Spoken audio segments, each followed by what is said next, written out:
Welcome to the Blue Oasis podcast. This is the podcast for finding peace and prosperity, learning the history of hobbies, as well as developing a little side hustle. If you want to find peace and prosperity in your life, this is your show. Get ready. You're listening to the Blue Oasis podcast. I am your host, Adam Rothstein. All right, let's get to the show.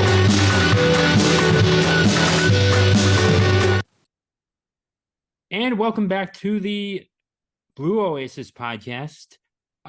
With me today is Michaell Magrutsche, and he is an artist. Michaell, how are you? Hi, Adam. Thank you for having me, allowing me a canvas to paint. That's what I say always. I'm good. Where are you located? Florida, not too far from Del Rey, but I'm 90 minutes away from Miami, if that helps. Yeah. Okay, that helps. And I'm in Southern California, Los Angeles. I was born in Vienna, in Austria, but I'm now living south of Los Angeles, in Laguna Beach. Okay. So tell me a little about yourself. I was born as a sick child in Vienna, and then I went to school a year later, and then I found I cannot read, I cannot speak, I cannot do anything, and I was extremely neurodiverse. I still am. I wrote 6 books, and I have to still use the computer to read them. I have 0 education because of that. I'm completely self-taught. I had to repeat 3 grades till I couldn't repeat the grades anymore. And yeah, the educational system says, too bad, you just can't do it. And I hit the wall till I was 50, and I was system relevant. I worked with Robert Evans, who did The Godfather and Chinatown. I was Newport Beach Arts Commissioner, but I wasn't happy. And now I'm happy. I wake up happy. I have bad stuff happening too, but I go to bed happy, and I see it in the context of do I live a human-centric life or a system-relevant life? And just that, I'm not kidding you, Adam. This is what actually freed me by compartmentalizing. Why am I distraught right now? Because I can't pay the rent, which is a system relevant, or my girlfriend and I had a fight. So that's a human relevant, you know? And when I see a better example is a mother, which her child is sick, and she feels guilty not to go to work. That should never be, because we created all systems. We are the gods of systems. She should just call, and the system should say, the team in the system say, understood, your kid is sick, take care of it. We handle it. And that's not the case, because we are in a continuously hamster wheel of lack. You know, the billionaire and the beggar have the same worries. It's about the lack of money. And when humanity came to that's the you still problem. there? Because life isn't just money. Is the great. Yeah. What happened? Yeah. You just cut out there for a bit. Okay. So where did I cut out? Just after the money and the beggar, but I think I got. Okay, let me repeat the money and beggar. Yeah, let me go back so you can edit it. So we have to come to a stage in our human experience where the beggar and the billionaire have the same lack. They're worried about the same subject, the lack of money. The beggar to have it, the billionaire not to lose it. And I think life is a little bit more than worrying about your funds. Even though I think money is the best thing ever. It's like the wheel is like, we don't have to trade stuff that we don't like. It's awesome. It gives you a lot of freedom and everything. But the capitalist system, I think, making money with money and then going on debt when you have $1 billion today, you don't want to keep that. You take a loan and then you live off the loan on on the $1 billion. And it's the whole system is built on debt. And that makes us all lack.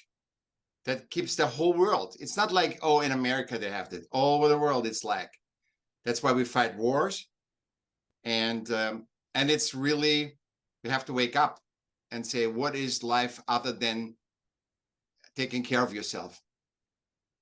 And yeah, I mean, I agree with that, we should be finding that thing that gives us prosperity, that thing that gives us, a reason to get up in the morning, not just punching numbers on a spreadsheet. Other than that, and going back to the debt, I mean, yes, it's built on debt, and if you actually have, actually real tangible assets instead, and you're not just borrowing, you're actually contributing something. It's not, that is how we did, how the 2008 housing crisis happened as well. People got mortgages that they couldn't handle, and went under. And I was not old enough to work. I was still in middle school when it happened. So don't write a check you can't cash. Yeah, right. Exactly. It's very simple. We just need to go back in history. Don't write a check you can't cash. Yeah. So other than this thing on economics, what exactly drew you to art? Oh, because I couldn't. Okay, so first of all, I said I have no education. Everything is self-taught. I'm not a financial advisor at all. But I'm just seeing these patterns, and I'm looking from the human-centric way of. My thing was, because I couldn't fit in, I had to go and create art. And what I found through my years in the arts, it's a blueprint how humanity can be. It's like, hey, we got to do a theater play. Oh, we don't have a guy that does that. Let's put a girl in it. A race is irrelevant. It's all about the piece. We make it as piece. It's like a symphony orchestra. You can have the best conductor, the best first violinist, but if if the guy doesn't turn on the light, there is no orchestra. If the curtain doesn't open, there's no orchestra. So it is a teamwork, always the teamwork. It's not a hierarchy. I mean, there's a hierarchy in salary, but there is no hierarchy, because the conductor cannot say, oh, I told you, do this right. That he has to work with the violinist, with the oboist, and with everybody to make it work.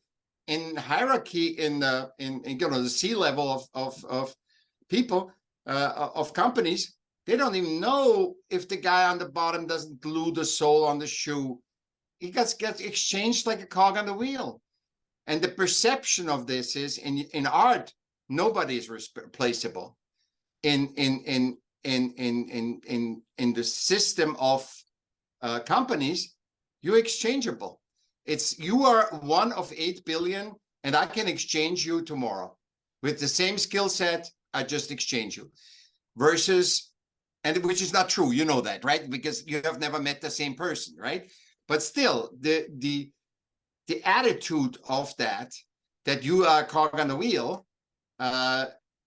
is false. So when I couldn't fit in at all, right? I couldn't learn how to be system adapt. The arts community always helped me. And also, I mean, it started with when I was an adolescent, and you know how many kids there are.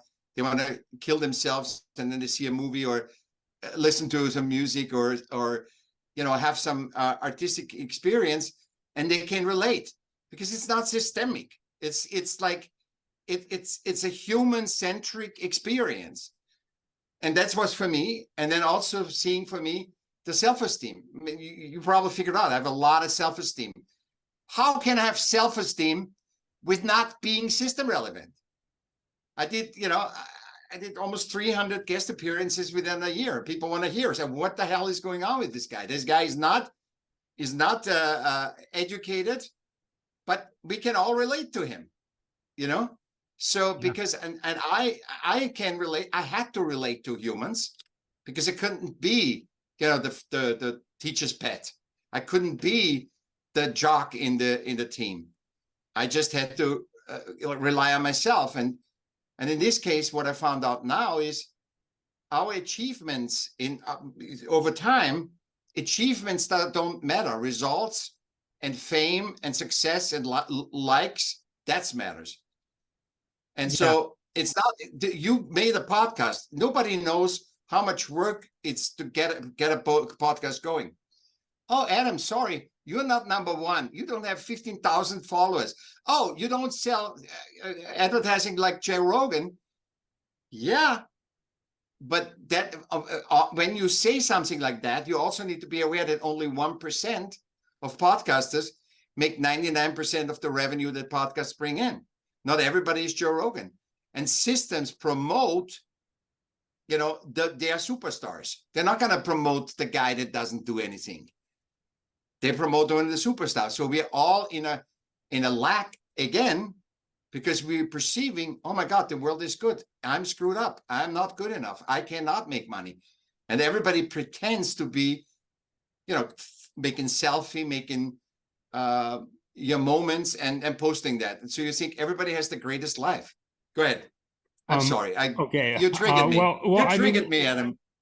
Well, there's always a struggle to everything, and I wasn't necessarily a jock, but in high school I definitely, I wasn't the teacher's pet, but I had really good grades. Of like, I think I finished with like a 3.7. Like I was good. I had my struggles in certain classes, but it's going through the struggle of getting to that next point.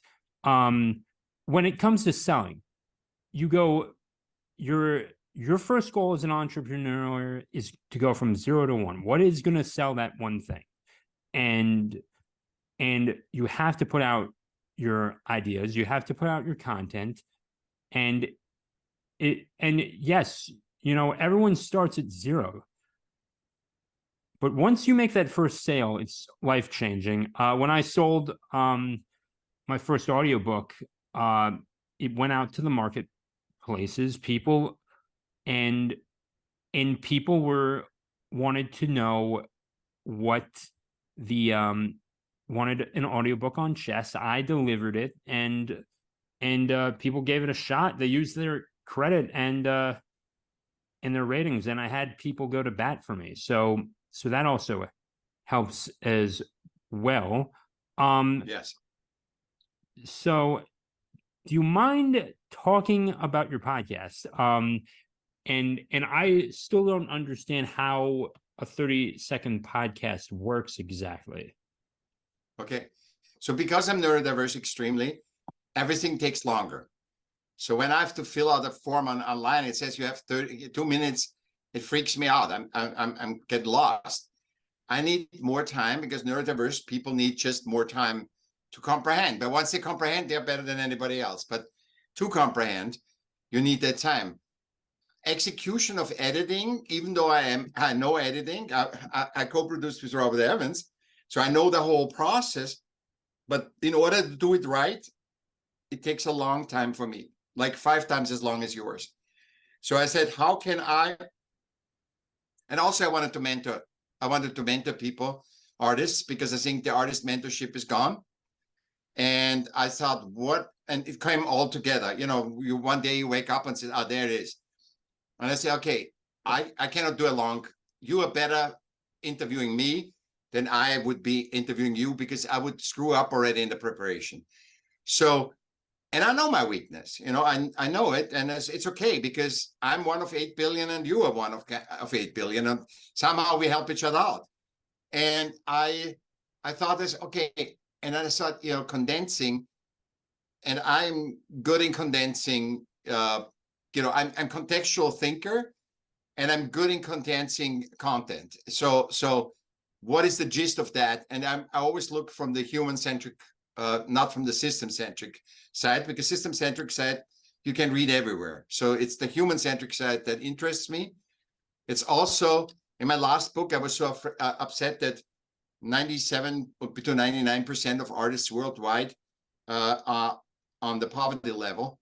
And I said, why is that? And so I dove into that, and I realized that we look at the art product as a product, like a bicycle. And really what the magic is the process, which you know from your podcast. It's not having the episode out. That's nice. And getting ratings is the icing on the cake. And getting accolades is the icing on the cake. Getting a sponsor is even more.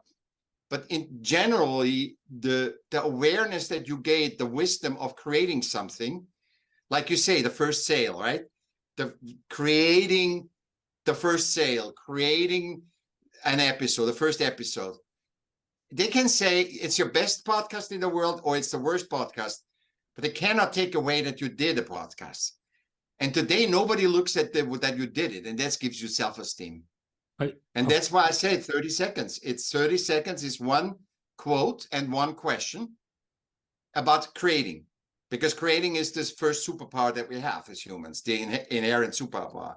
We are collaborative creator animals by nature. Of course. And how many of these people that are just bringing us down haven't even started yet? I mean, it's easy to judge. I mean, like, but then again, and yet it is a struggle to market your stuff. It's not easy to do that, and different things require different audiences, and you just have to know how good copy and just putting this out there as well. And sometimes it's also giving a little sample of your work too, or just putting something out for free. You must do it free, because you don't know. If I don't know you, I have to say, hey, Adam, my name is Michael. I'm coming from Austria. I have to give you so that you can actually start to dance in a dialogue, which is the second superpower, and you adapt to it, because how can somebody adapt to you when he has nothing to hold on to? So you need, like you ask me, where are you from? What's your story? So you ask me, I give to start a dance with you. And the same thing is when you create a podcast or create a product or a service, you've got to give out and say, what is the unique part of it? And see, I do a lot of work with education too. So, because I didn't have one. So my perspective is really interesting, So I say, for example, in this world of internet and the world we are living now, it's all about attention. But if I go to a girl and I blow myself up and say, look at me, blah, blah. So that's the natural human-centric attention. What do I want? Connect. Not particularly sexual, but I want to connect with that person. Or I'm showing off to be all, and you have that in nature too, right? You have that. That's a natural thing. But you want to connect. That's the intent. So all we do is getting attention and never connecting, or very rarely. So that's again a lack of fulfillment, because human-centric, it's all about fulfillment. And the fulfillment is in the creation of something. And the success is of that you put it out there, but you have no power over it. I mean, you can do it good or better, but really you don't have the power. I mean, Rick Rubin wrote this in his book, and he's 100% right, because I'm working very parallel with him on the creation process, really studying the creation process, because we totally deny that we are a collaborative creator animal. We totally deny that. We just want success. I mean, we all want success, and sometimes it takes longer than others. And I'm just and I have this weird goal to sell 3 million audiobooks in my lifetime, and I think, and I don't know how I'm going to do it exactly, but I'm going to find a way as well. Okay, there's that. So you wrote 5 books. Six. My sixth is coming out now. Oh, your 6th is coming out. Mhm. So what made you want to write a book on art exactly? So the first 5 are art related books. The first is a screenplay. When I worked with Robert, I want to do my own, which actually got into pre-production at Paramount. So but then he passed away. So the second one was I did 300 paintings in 3 days. The third is how to hang art in place. On the other one was German in German about art observation, and the 5th one was Smart of Art, which is basically about the creation process, the separation of creation process and the product, art product, and it focuses on the logistics of creation, not of the art product. And what got me into it, my upbringing, I told you, was my savior. How could I not?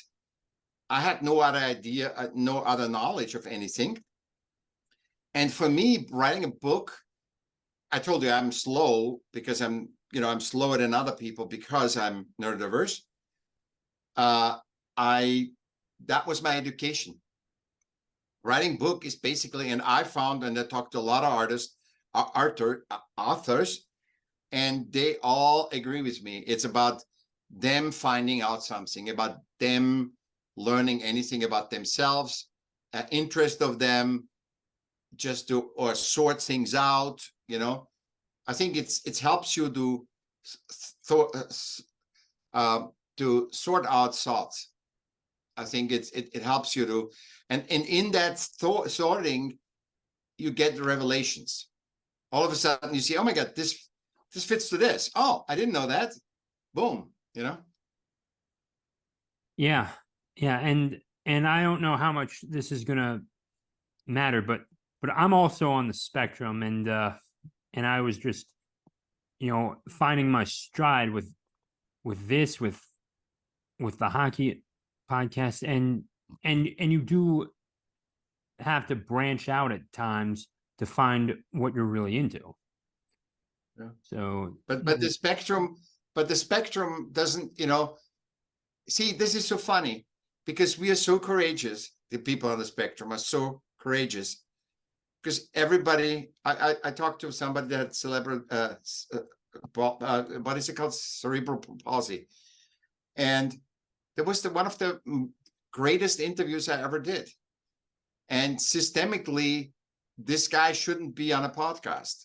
Like you and me shouldn't be on a podcast. You see, that's why I say in nature, that's why I separate, in nature, your existence is the proof that you're worthy because nature doesn't make mistakes. You wouldn't be, there's not a million elephants too many in nature. It's always balanced. There's always, so when you have the honor to be alive, that is your proof that you're worthy. That doesn't mean you're system relevant. You have to figure out how your human-centric worthiness first, and then say, okay, I see that. Because you can figure it out through system relevance too, but it's harder. For me, it was impossible. But look what it got me. Yeah, I hit the wall, but I'm so fulfilled right now, even talking to you. It's such a joy and fulfillment. It's not like, oh, I'm successful because Adam says I'm the greatest. No, it's about a dance that I have with you, and there's 2 people that shouldn't even talk, and we're talking. oh, there's that. Is there a specific style you like to focus on with your art? Just curious. Whatever touches me. It's like, every human is a part of me. It's not that I just see, so if I'm not doing opera, I'm not an opera specialist, and I like opera, but it's not my favorite. I like country western. It's not my favorite. So I have, shadings of what I like, but I'm very widespread. Like I'm in humans. I'm not looking at a woman because she's a woman. I look at her as a human. I look at any race or any. I even don't even look as when I look at kids, I don't look at it's a little child. I have to hi little baby. I'm talking to the kid normal, and I find that kids, when you talk normal to them, they love it. They all of a sudden you see a side that you would never have seen if you talk down to them. And and I think color is important for me. You asked me, I try to answer the question that you asked me. Color is very important for me. Design, the aesthetics of, and I'm a minimalist. I'm not a guy that likes a lot of layers on something, but I'm kind of a minimal. I like saying the most with little, like my 30-second podcast. Yeah, and like in baseball, one moment can make the difference Exactly. as well. Or you're in Austria, you watch hockey, right? Do you watch a little hockey? bit, not much. Okay, not much. You know, it's that one move that can make a difference on the ice, sort of thing. Or on the basketball, I think everywhere. It's that one move that you do instinctively. And the funny is, that's why the best sports guys are so relaxed on the court, because they allow their body to react to the action versus dictating the action. When you look at, I don't know if you've seen that picture where Dennis Rodman is horizontal. He doesn't care if he falls down on the court. He's catching the ball in a horizontal. He's literally horizontal to the floor, fully stretched. And when you see that, this guy doesn't try to manipulate or control. He's just going with the flow where the stuff is. And those magical moments, and especially people on the spectrum, we learn that preparation is really bad for us. We are better in the moment and dancing in the moment with people than being all prepared, Yeah. And even though I typed up some questions so I wouldn't get off base here, we're still going into sports. We went into economics. And I didn't prepare for that. I'm just still going with the flow on this. So mind maps work better for us. Mind maps work better for us than writing it all out, Yeah. But it is still a guide, and I'm still referring to them as well. Now, what would you say for those who want to get started in art? Any advice there? Yeah. First of all, I think I not tell that over and over. Art is an inherent superpower. We are self-aware, and this is my thesis, right? We have to be self-aware because we are collaborative creator animal, meaning I'm going to cut a tree down. Now, an elephant, if he needs to cut a tree down, he does it out of instinct. If the ant does something, it does it out of the instinct. It doesn't need to remember steps, collaborate with other. It's all in their DNA driven. We have to collaborate with each other because we can create not something from nature, but something that comes out of us. And in that, we have to be self-aware. And then to collaborate, so if we cut down 5 trees and make a house out of it, we can replicate that. We can learn from that experience. And that's why we are self-aware. So everybody sets the table setting differently. Your grandmother, your mother, your sister, everybody has some way of setting. You're making creative decisions all the time. So the people that say, I am not an artist, looking at art from the art product and say, if I'm not Michelangelo, I'm not calling myself an artist. And it's so bad, Adam, I can't tell you. I know very established artists, they have a hard time calling themselves artists because it's not up to them to decide that. It's the society as a system saying, oh, you sold this for $500,000. You are an artist. But it has really no meaning to it. It's just that people respond to that.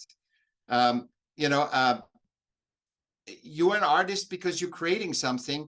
And I would start with anything. I would just try out. If somebody wants to start with art, that was your question. Take a pen, paper, take food, make a good salad or something, and coming out for you. And just, I do this because artists do this usually. I have 5 items in the fridge. I have to make something out of that thing. And it is such a pleasure to say, how can I make something that I would like out of 5 pieces in the fridge? You know, sometimes 3 things. There's such a satisfaction of the creation. You're never bored. When you look at life as what you can, and watch yourself, what you're choosing. Why did you choose a green towel versus a white towel? Why you know, there's so many questions and answers in it. It is very, it makes you, it brings a lot of color to your life and awareness too. And all my awareness, 6 books is coming from art creation and studying the art creation, not the art product. I've good knowledge of it, not like anybody that has a master's of fine art, about the products, art products, Yeah. Yeah. I mean, building this, building it up, you're not gonna, we don't start at that's not how I wanted to phrase it. We're not all going to be the same out of the get-go, because we're just going to, some of us might excel at sports a little easier, school a little easier, but you'll find that edge as you go out into the world and find new adventures. Mm-hmm. Yeah, and you're one of one. Adam, there is no normal. There is no normal. So anybody says, yeah, why are you not normal? Because there is no normal. Because then you are asking the system, government, or anybody, religion, what define normal. Then I can adapt to that, but there is no normal.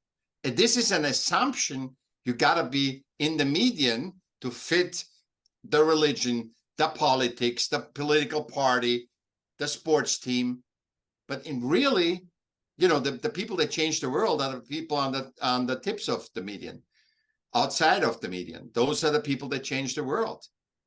And not because they're better, because they're different, and they're not like worker bees. They are working hard, but they're not worker bees. They're not adapting to a system and can just adapt and do the system work.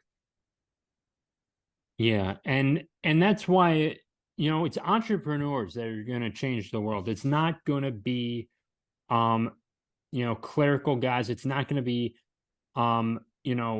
necessarily even a software engineer. And anyone who works in software, you're intelligent, but you're still not going to be you're not going to be the innovator, because you're not carving your own path to be that entrepreneur. Unless you're working a side hustle or something, you're not going to make any change. Innovation. But you're going to be but you can be very effective for your company. But if you want to make change, be an entrepreneur and start something new, and then you'll change the world. Yeah, absolutely. Adam, absolutely. I can't, because if you work in the system, you work in a box. This is our culture. This is what we expect. This is what we require. There's a goal. And that's it. When you're an entrepreneur, you're going outside of the box. You're trying new things out, new thoughts. Okay, what is if I think that differently? What is if I think I'm going to build a car that doesn't work on gas? What is and today I would think, what is if I build a car that doesn't work on electricity and gas? What is if I have, it's the thoughts that break out of the box and not confirming the box. Yeah. And I do think, and here's another question for you. Do you think we will get to a point where most people are an entrepreneur in some way? Now, I recognize there's probably going to have to be some people that are going to need to work a 40-hour week or a 9 to 5 and as well. But are we going to see a shift going back to the entrepreneur? Do you think Yes, about that? yes.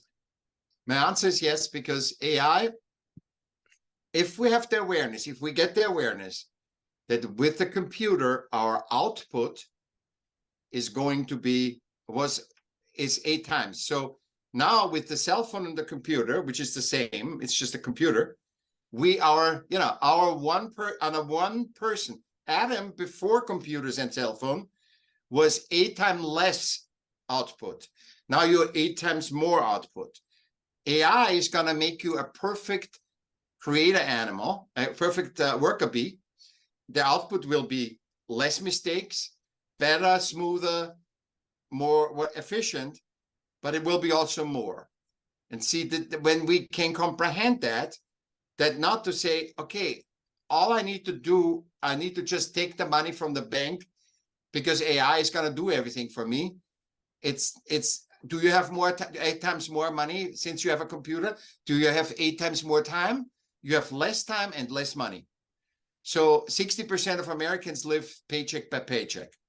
So when AI comes, we will be even better worker animals, but there will be less worker animals needed. And that stresses people out. And we have to literally force ourselves to be more innovative, which we have in us. You know it. You handled it. I handled it. We have it in us. But now we are forced. We cannot rely and say, I got my job. This job is going to last forever, and then I go into pension and whatever. That doesn't work. That is an old concept. And that's why you need to fulfill yourself. You need to have a work in order to work a lot and do not exhaust yourself. You need to love what you do. And that you can only find by finding what is my uniqueness. And it's not the question if you're good enough. That's never the question. It's what is my uniqueness? You are worthy by your existence, that you have life. It is up to you not to do a right job, but to find out what's your uniqueness. Why are you good at it? How did you find yourself? And all of a sudden you have a podcast. Why am I a podcast guest? It was almost 300 in a year, 300 interviews all over the world. Because we went to the thing of finding ourselves. And we couldn't just say, I'm going to read 15 books on podcasting, and then I'm going to be the podcaster. That doesn't work for us. And it certainly didn't work for me. I mean, I took a podcasting course from my mentor, but honestly, it was just me getting out, finding people to interviewing my friends, and then guess what? You begin to get somewhere. And I've interviewed the man that has painted the mask of Ed Belfour. And Ed Belfour was an NHL goalie who won the Stanley Cup with the Dallas Stars. And it's like, I wouldn't have been able to do that had I not been tinkering around, finding people online and then just bringing him on. And it was an honor to do that. I think because he might be the highest profile person I've ever interviewed. And I'm grateful for that. And you have to just poke around as well. And you're going to make mistakes, but you can learn from them and you can create something great like this wonderful podcast. Yeah. Like I said, the neurodiversity is we have a lot of things. We try a lot of things because we are deemed by the system and say there's something wrong with you guys. But there is really nothing wrong with you. We're just specifically different and have to find our way.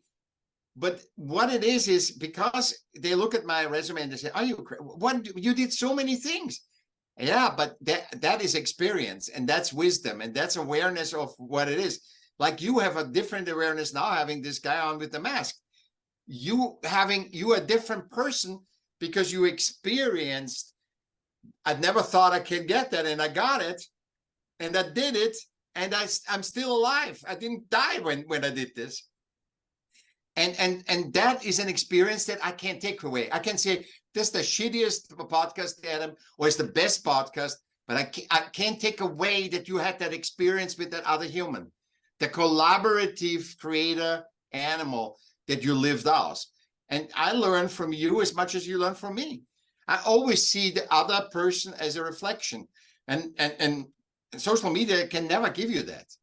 I mean, I would rather obviously meet you in person, but this is the next best thing. And people love podcasts. You know why? Why? Because of the natural, we have 5 senses that we can connect to everyone in this world. 8 billion people who can connect with your 5 senses. Art is the language. If you and I start singing now, every one of the 8 billion, unless they are deaf, can understand what we're doing. If we draw a stick figure, everybody on this planet can understand it. So we have 6 senses. I say the 6 senses is the resonance. If you resonate with somebody, we have 6 senses, and we have a language that we can communicate to the whole world. But we totally ignore it and say, oh, no, you got to get our dating app. You got to get, you got to systemically be human. And this is where I think it breaks down, because we should hone with technology our 6 senses. We should hone our awareness that we are creator animal and everybody can create. And in creating, you find yourself. That is the superpower number 1. And that's why my podcast, I mean, that's why 36, this the superpower number 1 is our creation, because nothing makes you so aware about what your uniqueness is than creating. Nothing. There's nothing on this world. Oh, and I think that is a great place to end this segment. Yeah. Okay. Do you have anything you want to promote? Just send it. No. Just go on my website if you want to contact with me or talk to me or, hire me or whatever, michaellam.com. And I'm also an advocate for neurodiversity. It's a great, I'm a part of the Octopus movement, which is worldwide, all neurodiverse people and on the spectrum, and do a great job with them. They do a great job, and it's not structured. And all the 40 people come from 50 people, 60. We have now 3,000 members, but come together and they talk to each other, and it works. It's better than any systemic Zoom call. Okay, and your website will be in the description/show notes. Yeah. If you are a baseball fan, people, please check out Growing Baseball on audiobooks.com or wherever you get wherever you get your audiobooks as well. So also you can search out my name on Audible and everything will pop up of all the work I did there. So there's that. And please subscribe to the Substack via email so you can stay up to date with all the episodes and get the episodes in your inbox as well. All right. With that being said, any last words, Michael, or are you good? Thank you so much, Adam, to give me canvas to paint.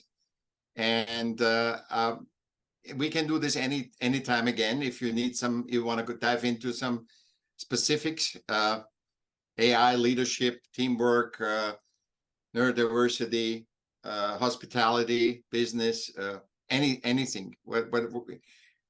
So let's see if we have some feedback on this episode and see what happens. All right, we'll see what happens with that.